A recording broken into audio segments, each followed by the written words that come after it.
Welcome. Today we're going to discuss glancing spear, its execution, some things that can go wrong with its execution, how to compensate for those, and just some general things you should know about the technique in general. Let's start out with the ideal phase. The ideal phase is a grab. We have a variety of different grab techniques, all the way from the body to doubles to both arms to single arms. This is just part of that category.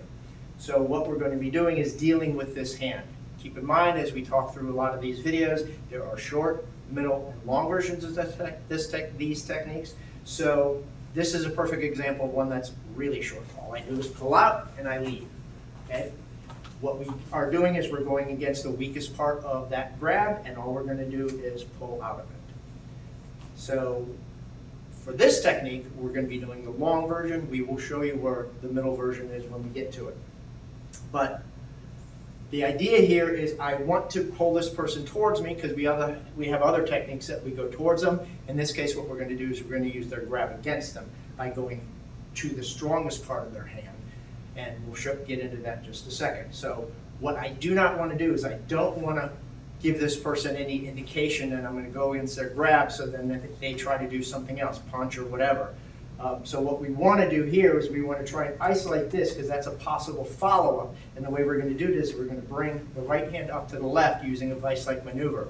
Keep in mind, both things moving at the same time is a sandwich, one thing moving is a vice. So what I'm going to be doing is I'm going to be moving my hand a little bit over here just so you can see it better in the camera.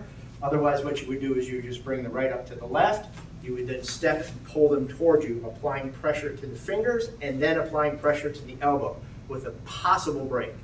It could potentially be a break, and since you're turning all the way into that reverse bow, you could potentially get a break out of it, but keep in mind there's nothing stopping this person from moving with the motion against that lever. So we're at a middle lever here and we have a back here, but there's nothing stopping this full out lever from moving. So just keep that in mind. Most likely what you're going to get is a hyperextension because you're going to be pulling on that direction towards the right rear flank rather than the right flank for the push with the elbow. So as we begin to do the pull, we're going to be pulling this way just so you can see it. So it's mostly towards the rear, slightly to the right rear flank, but then as we do the orbit's going to be pushing towards the right rear flank.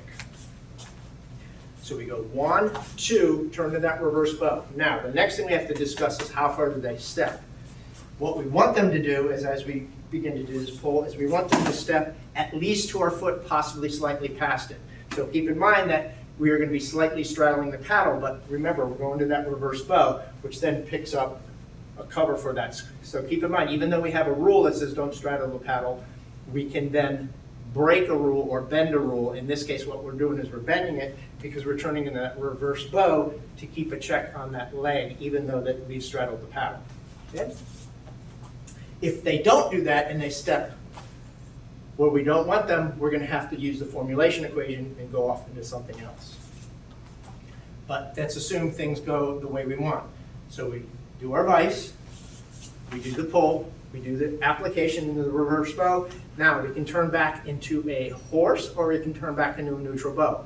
Keep in mind that what we're going to be doing is following up with this heel palm poke. We'll get into that in just a second. So we can either A, optimize towards the elbow or optimize towards the push.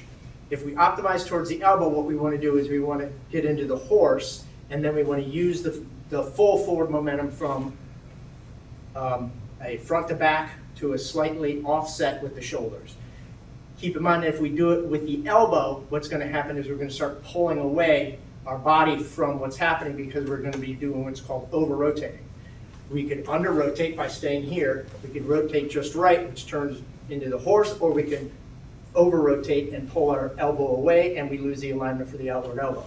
So what we want to do is optimize for this hand by maintaining it so that it has full path of travel for the hand, and optimize for the elbow so that it has perfect alignment for the horse. So staying at a horse, and we can also continue to keep that check from a reverse bow to a horse onto their leg. So all those things are going on at the same time. And then there's one more thing that you have to think about here, which is whether I gap or not. If I leave a gap, they can then use that against me. So what I want to do is I want to turn this hand into a grab, pull it towards me, so I third hand it, so then I can use opposing forces also with that. Also putting their weight onto that front foot, also bring their face towards us so that we can use opposing forces again as we turn to that forward bow to push them back. So now what we're going to do is we're going to lose our check on the leg, but what we're also doing is we're also pushing their weight off that leg so that they can't use it against us, but we still maintain that check even though we're in their neutral bow. So if they did not step properly, this is where the middle length of the technique would be. I would get rid of them and they can potentially leave, or they didn't step right. We get here to the elbow, we do the push, we can't get the rest of this technique, so we just leave or move on to something else. So that's where the middle length of this technique would be. So we get to this piece, boom, boom. Now we've got their weight off that foot. So what we're going to do is a line and a circle. We're going to do a sweep and a buckle. We do this a variety of different ways throughout the techniques. This one is doing a line and a circle rather than a line and a line, which we do most of the places. So what we're going to do is we're going to go in the direction of their toes. We're going to do this sweep. There's a couple different ways we can do this sweep. We can do this like a side kick, where all I'm doing is a plus X rule on it, but I don't want to do that. Since we have our leg built in here, what I want to do is almost go in the same direction as their toes so that I can pick up their foot and take it with me. It's almost like I'm grabbing with my ankle and my foot.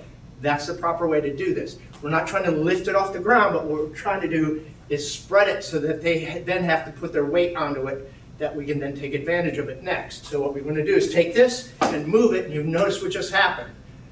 Their weight was off, now their weight goes back on. So what we want to do is we want to keep it with us, and then like we said, line to circle.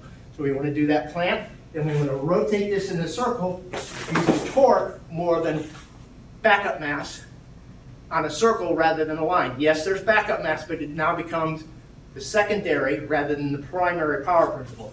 It gets us into this twist stance, this modified twist stance. Twist stances are good in this case because this will have multiple things that we can do based upon multiple things that they can do. So for instance, he could have fallen sitting up.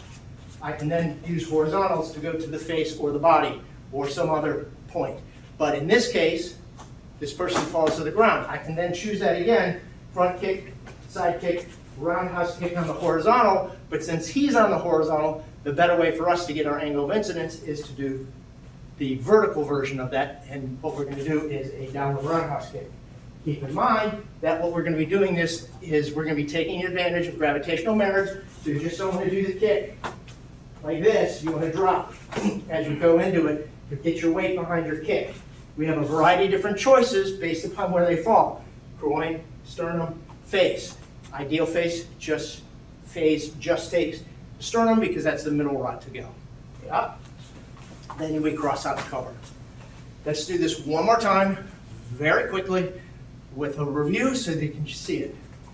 Don't move the left, move the right, pull them to where you have their foot in front of yours, and we're going to go into the reverse bow to check that. We then apply the pressure on a circle, reverse to the horse, get the elbow, don't leave a gap, counter grab them, pull using opposing forces, frictional push to do the opposite of the frictional pull, get their weight off the leg, do a straight line followed by a circle to take them down, downward roundhouse using gravitational marriage, cross out and cover.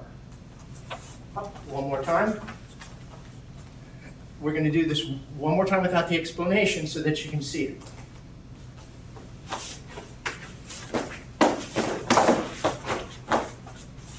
Up.